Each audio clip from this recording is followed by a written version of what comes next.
আসসালামু আলাইকুম, welcome back to my YouTube channel. তো কী অবস্থা সবার, কেমন আছেন? এটা হচ্ছে আমাদের ঢাকা-চিটাগাং হাইওয়ে রোডটা। একটা প্রোগ্রাম ছিল, তো সবাইকে নিয়ে আবার যাচ্ছি। আসলে ক্যামেরার যে সেট আপটা, এই সেট আপটা অনেকটা নিচু হয়ে আছে, এখন অন্য কিছু লাগাইতে হবে। আর মূলত সময় হয় না, এই কী করবো, মানে কেমনে কি অ্যাডজাস্ট করবো এগুলা দেখার মতো, অ্যাডজাস্ট করার মতো সময় হয় না। এখন যে জায়গাটা দেখতেছেন, এটা বন্যায় পুরোপুরি একদম ডুবেছিল আর কি, হাঁটু পরিমাণ পানি ছিল। আমরা এখানে বোট নিয়ে আসছিলাম। এরপর বামে যে রাস্তাটা দিয়ে এখন ঢুকতেছি, এই রাস্তাটার এখানে, এটা এখন অটো আর সিএনজি স্ট্যান্ড। তখন এটা বোর্ডের স্ট্যান্ড ছিল, অনেকগুলো বোর্ড এখানে দাঁড়ানো ছিল।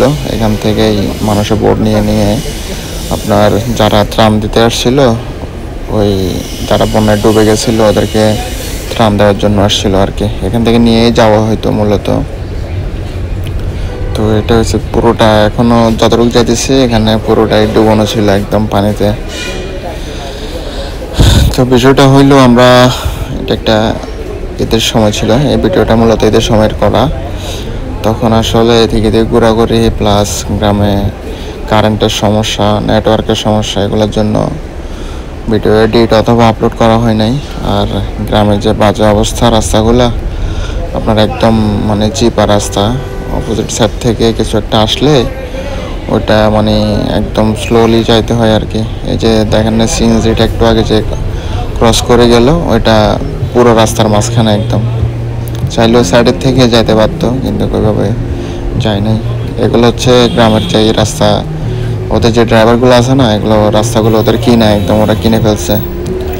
অটো, এরপরে হচ্ছে সিএনজি ড্রাইভার, ওরা এই পুরো রাস্তাটা একদম ওদের কিনে ফেলছে, যার কারণে একটু কেয়ারফুলি চালাতে হয় আর কি। তো আসলে এই রাস্তাটা দিয়ে যতটুকুই যাচ্ছিলাম, মানে সবগুলা ছোটোখাটো একটা স্মৃতির মতো এখানে। মানে আমরা আসলে এদিক দিয়েই ত্রাণ দেওয়ার জন্য গেছিলাম আর কি। প্রায় 4 থেকে 5 বার এই রাস্তায় আমাদের যাওয়া আসা হয় এই রাস্তাটা দিয়েই। আর তখন তো এত বাজে অবস্থা ছিল যে রাস্তাঘাট চেনাটাও অনেক কষ্ট হয়ে গেছিলো। আমরা এই দিক দিয়ে এসে এই যে সোজা চলে গেছিলাম, মানে রাস্তাঘাট চিনতেছিলাম না ওই জন্য।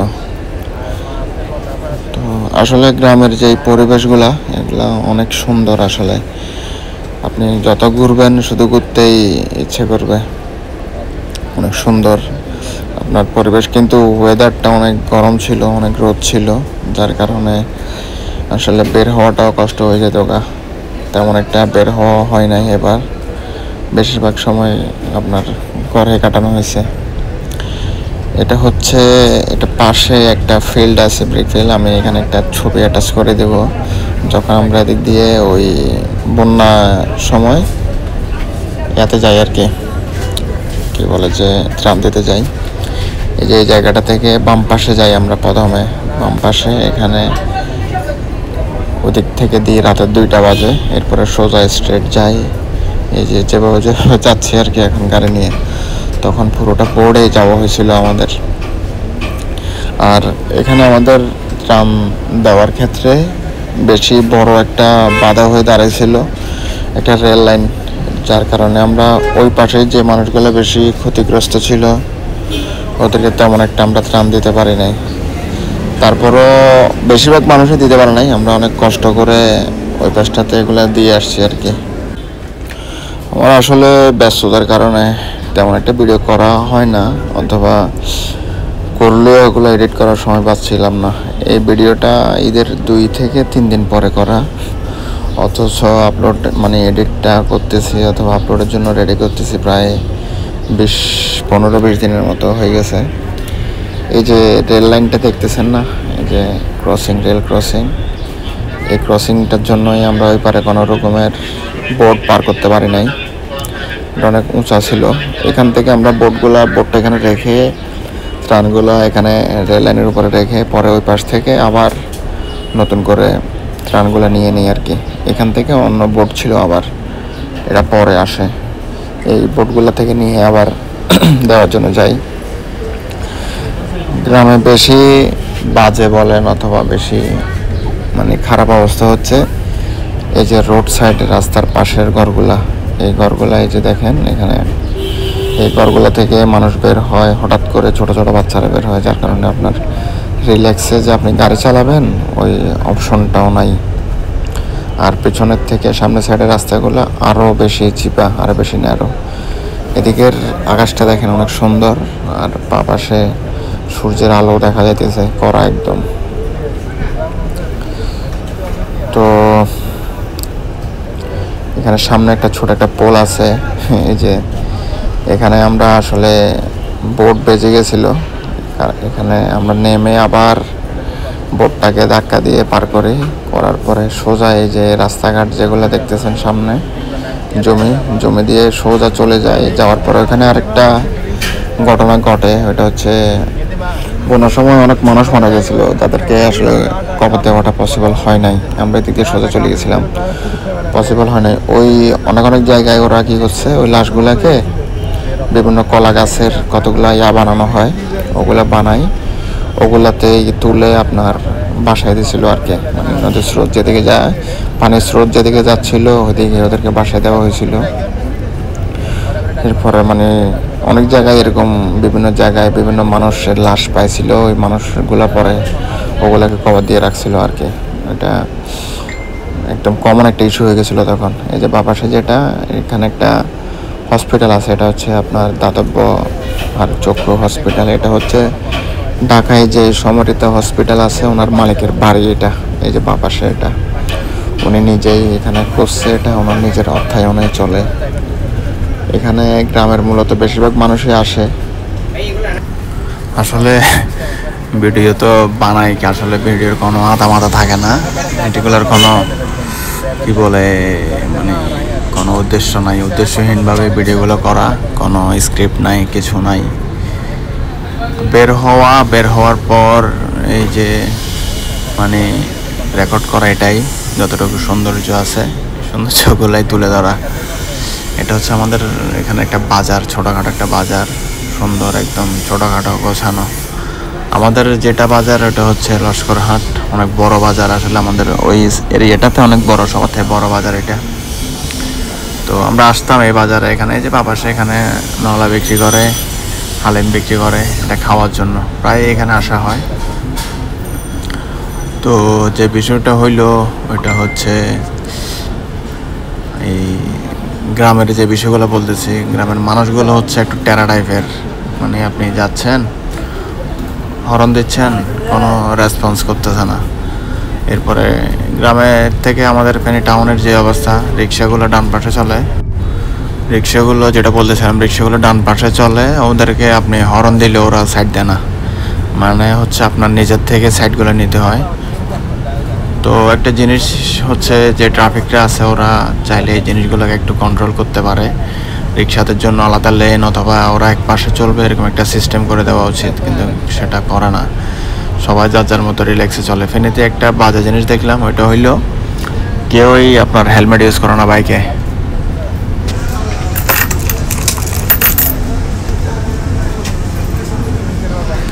কেউ আপনার কোনো প্রকার হেলমেট ইউজ করে না। প্লাস হচ্ছে যে একটা বাইকে 3 জন করেও ঘুরে, 3 জন 4 জন করেও ঘুরে, মানে কোনো রকমের কারো আসলে কোনো রেসপন্সিবিলিটি নাই।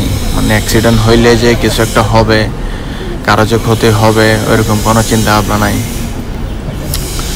যার কারণে অ্যাভেলেবেল অ্যাক্সিডেন্টও হয়। এবার ঈদের সময় অনেকগুলো অ্যাক্সিডেন্ট হয়েছিল আমাদের ফেনীতে, অনেক মানুষ, অনেকগুলা যারা মারা গেছে এগুলো সবগুলো হচ্ছে ইয়াং জেনারেশনের ছেলে, একদম মানে ছোটো তেমন বড় ছেলেও না, একদম ইয়াং জেনারেশন। ধরেন হচ্ছে আপনার 9 থেকে আপনার ইন্টার পর্যন্ত এই এজের ছেলেগুলাই, মানে বাইক মা বাবার কাছ থেকে জবরদস্তি করে আপনার কান্নাকাটি করে বাইকগুলো নেয়, এরপরে হচ্ছে রাস্তাঘাটে যায় অ্যাক্সিডেন্ট করে মানুষটা মারি ফেলে। এটা হইলো অবস্থা। এই যে দেখছেন রাস্তার মাঝখানে, এটা হচ্ছে টার্নিংয়ের মধ্যে দাঁড়ায় ও প্যাসেঞ্জার নামাচ্ছে, এদিক থেকে সিএনজি আসতেছে, এগুলার কোনো সেন্সে নাই, মানে ওদের সেন্সগুলা কাজ করে না, কেমনে কী করবে। মানে কোন দিকে দাঁড়াইতে হবে, কোন দিকে কী করতে হবে, প্যাসেঞ্জার তোলার নামার, মানে ওদের কোনো সেন্স ওদের কাজ করে না।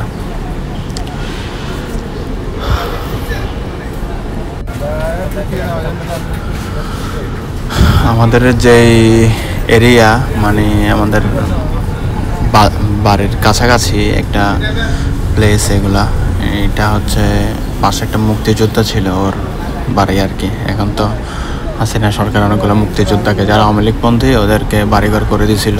এই যে এই জায়গাটায় ডান পাশে, এখানে বিভিন্ন রকমের মেলা হয়, গ্রামের যে মেলাগুলো ওগুলাই হয়। আমরা এখন সোজা নামবো। এই জায়গাটাতেই হচ্ছে বন্যার সময় আমাকে ফেলে দেয় কিছু কিছু মানুষে ওই ত্রাণের জন্য, যার কারণে পরে আমার পায়ের আঙ্গুল কেটে যায় টিনে। এই যে এখানে বাবাসে দেখেন ভাঙা অনেকটুকু রাস্তা, এটার এখন পর্যন্ত কোনো রকমের রিকভার করে নাই, কাজ করে নাই। ওইখানে মানুষগুলো আসলে এরকমই, মানে মানুষের সমস্যা হচ্ছে, কিন্তু এই পাশে টিনগুলো করছে, ঘর করছে, বিল্ডিং করতেছে, কিন্তু এখানে অল্প করে মাটি কেউ দিচ্ছে না। এই যার দরকার হবে সে দেবে, এরকম চিন্তা ভাবনা আর কি। তো এটা হইতেছে আমাদের মানে এলাকার রাস্তাটা আর কি। মোটামুটি এদিকে এখন সবগুলোই পাকা হয়ে গেছে। একসময় যখন মাটির অথবা কাঁচা রাস্তা ছিল, যখন বর্ষা ছিল, এদিকে আপনার হাঁটু পরিমাণ কাদা হয়ে থাকতো।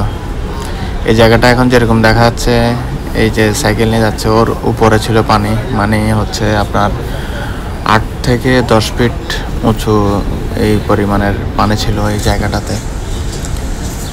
তো যে দেখেন কি সুন্দর, একদম কমপ্লিটলি সবুজ, একদম সব। একসময় ছোট থাকতে আসলে ঈদের দিনগুলো অনেক মজার ছিল, সুন্দর ছিল, সবাই ঘুরতে বের হইতো, এদিকে এদিকে ঘুরতো সবাই নতুন জামা পরে। এখন ওই ফিলটা নাই, এখন পোলাপাইন মোবাইল নিয়ে ব্যস্ত, সবাই সবার ডার্লিংদের সাথে কথাবার্তা বলা নিয়ে ব্যস্ত হয়ে থাকে, আর কোনো কাজ নাই। এটা হচ্ছে আমাদের এরিয়া, আর আরেকটু সামনেই হচ্ছে আমাদের বারের মেন, যেটা দিয়ে আমরা এন্ট্রি নেই আর কি। ওই জায়গাটা এখনও কাজ করে নাই, এটা এখনও ওই মাটিরে পড়ে আছে। আসলে ওইদিকে গ্রামের মানুষগুলো বেশিরভাগই হচ্ছে হিংসু টাইপের, ওরা কারো ভালো কেউ দেখতে চায় না, কোনো রকমের উন্নয়ন বলেন অথবা কোনো উন্নতি এগুলো করতে চায় না, মানে যেরকম আছে ওইরকমই, কেউ পকেট থেকে টাকা খরচ করতে চায় না। তো এই পর্যন্ত সবাই ভালো থাকবেন, আল্লাহ হাফেজ, টেক কেয়ার।